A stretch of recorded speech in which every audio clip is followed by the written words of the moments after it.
Hi guys, अपन पढ़ेंगे physics के important सवाल। यानी कि यहाँ से क्वेश्चन जरूर आते हैं फ्रेंड्स, ध्यान रखना। तो कई बार क्वेश्चन फंस जाते हैं यहाँ से। तो एक संधारित्र की आवेशन धारा 0.25 एंगस्ट्रॉम है। इसकी प्लेटों के मध्य विस्थापन धारा क्या होगी? तो चूंकि विस्थापन धारा सदैव चालन धारा के बराबर होती है, तो विस्थापन धारा क्या होती है? चालन धारा के बराबर। अतः संधारित्र की प्लेटों के मध्य विस्थापन धारा 0.25 एम्पियर होगी। ठीक है फ्रेंड्स। वैज्ञानिक नाम बताइए जिसने पहले विद्युत चुम्बकीय तरंगों के अस्तित्व की कल्पना की और विद्युत चुम्बकीय तरंगों के अस्तित्व का प्रायोगिक प्रदर्शन किया। तो विद्युत चुम्बकीय तरंगों के अस्तित्व की कल्पना की थी जेम्स क्लर्क मैक्सवेल, ये ध्यान रखना आपको। और विद्युत चुम्बकीय तरंगों के अस्तित्व का प्रायोगिक प्रदर्शन दिया था हेनरी रुडोल्फ। ठीक है फ्रेंड्स। तो ये दोनों है ना। नेक्स्ट, एम्पियर का संशोधित परिपथीय नियम क्या है? एम्पियर का संशोधित परिपथीय नियम है phi B dot D L बराबर mu zero I C plus I D. ठीक है। तो म्यू जीरो कोष्टक में लग जाता I C plus epsilon zero D phi E बटा डी टी। यहाँ प्रतीकों के सामान्य अर्थ है। क्या है? सामान्य अर्थ है फ्रेंड्स। आगे देखते हैं, आगे बढ़ते हैं। निर्वात में विद्युत चुम्बकीय तरंगों के चाल के सूत्र लिखिए। अब आप जानते हो निर्वात वैक्यूम है ना। तो क्या करना है कि निर्वात में विद्युत चुम्बकीय तरंगों के चाल के सूत्र लिखना है। निर्वात में विद्युत चुम्बकीय तरंगों के चाल है सी बराबर 1 अंडर रूट म्यू जीरो है ना इंटू एप्सिलॉन जीरो। तो ये सूत्र ध्यान रखना है निर्वात में विद्युत चुम्बकीय तरंगों के चाल का। नेक्स्ट बढ़ते हैं, स्थिर विद्युत क्षेत्र के लिए मैक्सवेल के समीकरण लिखिए।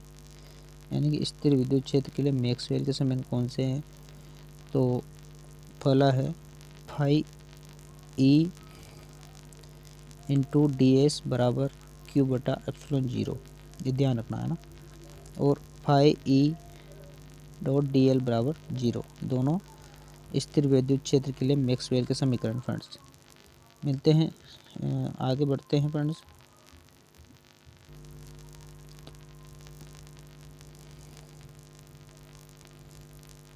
निर्वात में एक विद्युत चुम्बकीय तरंग के लिए विद्युत व चुम्बकीय क्षेत्रों के आयामों में संबंध लिखना है।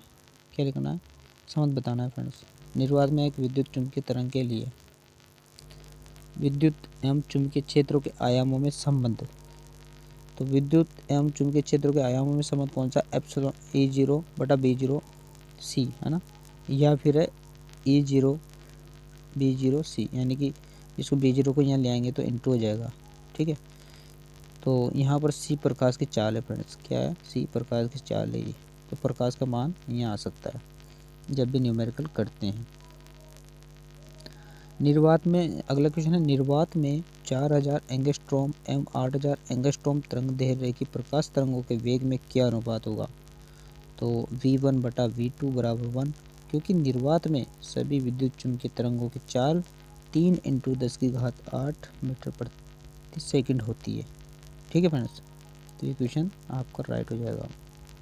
आगे बढ़ते हैं फ्रेंड्स कि विद्युत चुम्बकीय तरंगों के स्पेक्ट्रम के मुख्य भागों के नाम बताने हैं। क्या बताने हैं? जो विद्युत चुम्बकीय तरंगों के स्पेक्ट्रम है ना, तो वाई किरणें हैं, एक्स किरणें हैं, पराबैंगनी किरणें हैं, दृश्य प्रकाश है, अवरक्त किरणें हैं, माइक्रो तरंगें हैं, रेडियो तरंगें हैं। तो ये है विद्युत चुम्बकीय तरंगों के स्पेक्ट्रम। ठीक है, आगे बढ़ते हैं। ये हो ही गया था अपने।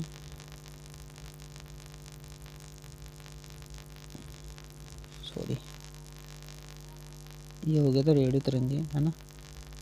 तो विद्युत चुम्बकीय विकिरण की तरंग दैर्घ्य 2 गुनी कर देने पर फोटोनों की ऊर्जा क्या होगी? नेक्स्ट क्वेश्चन है कि विद्युत चुम्बकीय विकिरण की तरंग दैर्घ्य को 2 गुनी कर देने पर फोटोनों की ऊर्जा क्या होगी?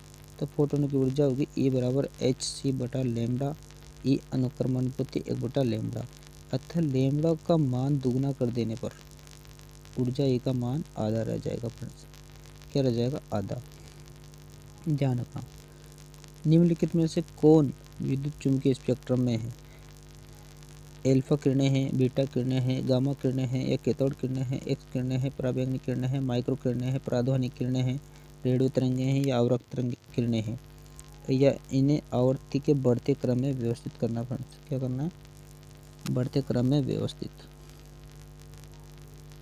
तो फ्रेंड्स ये था अपने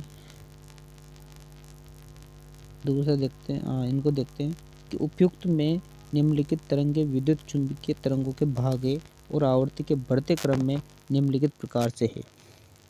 रेडियो तरंगे, माइक्रो तरंगे, अवरक्त किरणें, पराबैंगनी किरणें, एक्स किरणें और गामा किरणें। तो ये थे बढ़ते क्रम में, यानी कि सबसे कम रेडियो तरंगें, इससे ज़्यादा माइक्रो तरंगें, अवरक्त किरणें हैं, पराबैंगनी किरणें हैं, एक्स किरण, गामा किरणें हैं फ्रेंड्स।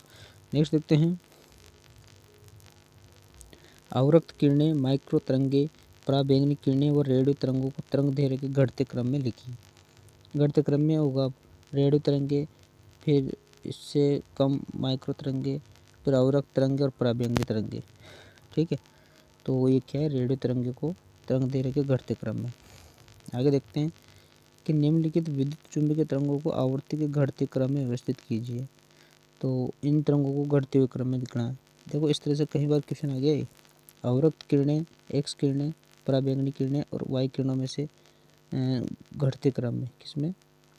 तो गामा किरणें सबसे ज़्यादा है, एक्स किरणें सबसे ज़्यादा है, गामा किरणों से छोटी और एक्स किरणों से कम पराबैंगनी किरणें और पराबैंगनी किरणों से अवरक्त किरणें। तो ये ध्यान रखना है। फिर इसके आधार पर एक क्वेश्चन और है कि निम्नलिखित में से किस विकिरण की आवृत्ति सबसे कम है? तो आपको क्या करना है? डायरेक्ट माइक्रो तरंगे। आगे बढ़ते हैं कि विद्युत चुम्बकीय स्पेक्ट्रम के दृश्य क्षेत्र की आवृत्ति परास लिखिए। क्या करना है? जो विद्युत चुम्बकीय स्पेक्ट्रम है तो दृश्य क्षेत्र का आवर्ती परास लिखना फ्रेंड्स। तो दृश्य प्रकाश की आवर्ती परास 4 × 10⁻14 हर्ट्ज से 7.7 × 10⁻14 हर्ट्ज। यह क्रम लाल से बैंगनी रंग की ओर होता है फ्रेंड्स। क्या होता है? लाल से बैंगनी ओर। तो फ्रेंड्स मिलते हैं नेक्स्ट वीडियो में। इसी तरह की वीडियो मैं लाता रहता हूँ और अब पढ़ेंगे नई वीडियो में। फ्रेंड्स चैनल को लाइक एंड शेयर जरूर करें और मिलते हैं नेक्स्ट वीडियो में। जय हिंद, जय भारत।